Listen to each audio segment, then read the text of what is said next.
कोई अता पता तक नहीं मालूम, क्योंकि यहाँ रहते रहते इतने युग और कल्प बीत गए, लाख ठोकर खाने के बावजूद हमारी आपकी तीव्र इच्छा यही रहने की बनी रही। ऐसे कलकाल में उन महात्माओं ने अपने त्याग और तपस्या के बल पर, अपनी कुर्बानी के बल पर हम जीवों के अज्ञानी पापों को धोया है। प्रेमी भाई बहनों, ये मुक्ति दिवस अपने आप में बड़ा ही लौकिक और पारलौकिक रहस्य है। लौकिक जगत में हम आप इसका एक अलग अर्थ लगाते हैं, लेकिन प्रेमी भाई बहनों, पारलौकिक दृष्टि से ये रूहों पर, जीवात्माओं पर लदे हुए पाप कर्मों को साफ करने का एक अभियान था। दुनिया पर आफत आनी थी, अपने सिर पर ओढ़ लिया। अरे महात्माओं के साथ कोई मामूली सी घटना घट जाए, उसका अपने आप में बड़ा ही राज और रहस्य होता है। प्रेमी भाई बहनों, परम पूज्य स्वामी जी महाराज ने अपने आध्यात्मिक वैचारिक क्रांति की शुरुआत 10 जुलाई सन 1952 यानी गंगा की पावन धरती यानी काशी नगरी से अपने आध्यात्मिक संदेशों को जारी किया। चंद लोगों के बीच में लगाया हुआ ये बागवां और बगीचा इस तरह से पुष्पित और पल्लवित होगा, इसकी इतनी विशाल शाखाएं होंगी, ये अनुमान उस समय पर किसी ने नहीं लगाया था। लेकिन परम पूज्य स्वामी जी महाराज इस बूंद को सागर बनने का संकेत चंद प्रेमियों को बराबर देते रहते थे। धीरे धीरे ये अभियान बढ़ा और सन 70 का दशक आते आते यह एक क्रांति के रूप में परिवर्तित हो गया। ऐसी क्रांति जो शुद्ध रूप से आध्यात्मिक वैचारिक क्रांति थी, जिसमें हिंसा और हत्या का कोई स्थान नहीं था, लेकिन निश्चय ही यह मानव मस्तिष्क को हिला देने वाली क्रांति थी। बड़े बड़े लोग जो भौतिकता की अंधी दौड़ में भटक रहे थे, जिनके दिलो दिमाग में आध्यात्मवाद एक खोखला विषय बन चुका था, जिन्होंने धर्म से मुख मोड़ लिया, ऐसे भूले भटके मानव समाज के मन मस्तिष्क में और सन 70 का दशक आते आते एक आध्यात्मिक क्रांति हिलोर लेने लगी। धीरे धीरे करोड़ों करोड़ जनमानस इस आध्यात्मिक झंडे के नीचे आकर खड़ा होने लगा। जहां लोगों के हाथों में बम, गोले और बारूद हुआ करते थे, उन हाथों में परम पूज्य स्वामी जी महाराज ने 108 दाने की ये माला पकड़ा दी, जिसे देख करके शासन और शासन सत्ता में बैठे हुए लोगों को ये लगने लगा जाकी रहे भावना जैसी कि कहीं ये महात्मा जी यदि इसी तरह से जनमानस के हृदय पर यदि अपनी छाप छोड़ते गए, अपना हृदय पर अपनी जगह बनाते गए, जनता के बीच में अपनी जगह बनाते गए, तो निश्चय ही इनकी एक आवाज पर बड़ी से बड़ी सल्तनत उखड़। लोग इस चीज को कभी बर्दाश्त नहीं करते थे। उन्होंने कुछ सोचने का निर्णय ले लिया कि निश्चय ही बाबा जी को रोका जाए। नाना प्रकार के षड्यंत्र और खड़यंत्र करने लगे। सबसे पहली घटना 23 जनवरी सन 1975 कानपुर के फूलबाग मैदान में घटी, जब परम पूज्य स्वामी जी महाराज को नेताजी सुभाष चंद्र बोस के नाम पर कुछ लोगों ने बदनाम करने का असफल प्रयास किया। उसमें विफल हो जाने के बाद देश में बैठे बैठे बड़े बड़े रहनुमाओं ने देश में आपातकालीन यानी इमरजेंसी की घोषणा कर दी। प्रेमी भाई बहनों, 25 जून सन 1975 को देश में आपातकालीन घोषणा कर दी गई। ये हमारे भारत के लोकतंत्र का एक काला अध्याय रहा। आपातकालीन उस समय लगाई जाती है तब देश में कोई गहरा संकट हो, लेकिन बगैर किसी कानूनी तथ्यों के होते हुए भी देश में आधी रात को एकाएक आपातकालीन घोषणा कर दी गई। अखबारों पर, जिसे हम भारत के लोकतंत्र का चौथा स्तंभ कहते हैं, ये अखबार, ये रेडियो, इन पर सेंसर लगा दिया गया। कोई भी चीज, कोई भी समाचार अखबार या रेडियो पर आना बंद हो गया। प्रेमी भाई बहनों, खैर इमरजेंसी लगी। उस समय परम पूज्य स्वामी जी महाराज अपने पुराने आश्रम यानी कृष्णा नगर आश्रम में मौजूद थे। कृष्णा नगर आश्रम यहाँ से 2-2.5 किलोमीटर दूर है। उस समय वही आश्रम हुआ करता था, लेकिन जब संगत धीरे धीरे बढ़ने लगी तो प्रेमी भाई बहनों यहाँ पर जमीन ली गई और यहाँ पर बड़ा आश्रम तैयार किया गया। इमरजेंसी के समय गुरु महाराज कृष्णानगर आश्रम पर मौजूद थे।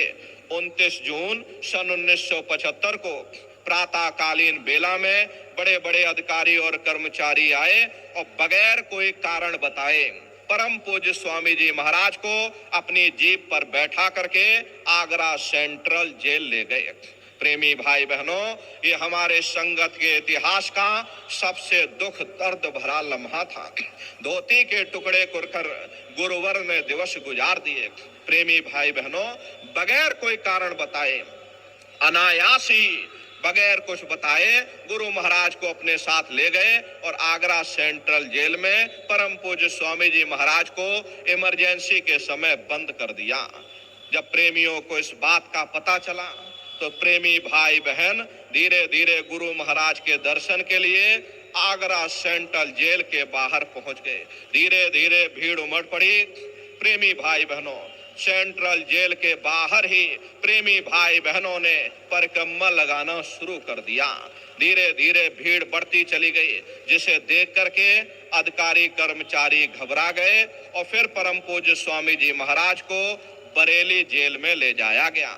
और इसी बरेली जेल में उस समय पर स्त्री प्रधानमंत्री का राज था, जिसने अपने मानवीय मूल्यों की तिलांजलि दे करके, मानवीय गुणों को धता बता करके ऐसा जुर्म और अपराध कर डाला।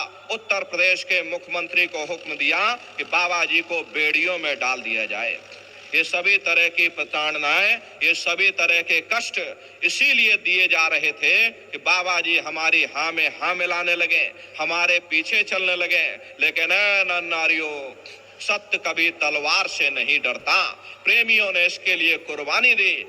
बरेली जेल के बाहर जब प्रेमी भाई बहनों की भीड़ बढ़ने लगी तो कुछ समय बाद फिर परम पूज्य स्वामी जी महाराज को बगैर किसी को बताए बेंगलोर जेल में ले जाया गया। बेंगलोर जेल इसीलिए ले जाया गया क्योंकि उधर प्रेमी भाई बहन हमारे नहीं थे। इसीलिए प्रेमी भाई बहनों, कुछ महीने बेंगलोर जेल रखने के बाद फिर परम पूज्य स्वामी जी महाराज को दिल्ली के तिहाड़ जेल में लाया गया। और इसी दिल्ली के तिहाड़ जेल में भारत के प्रधानमंत्री के इशारे पर बड़े बड़े अधिकारी और कर्मचारी गुरु महाराज से मिलने को आए और तरह तरह का लालच, तरह तरह का प्रलोभन का दौर शुरू हो गया।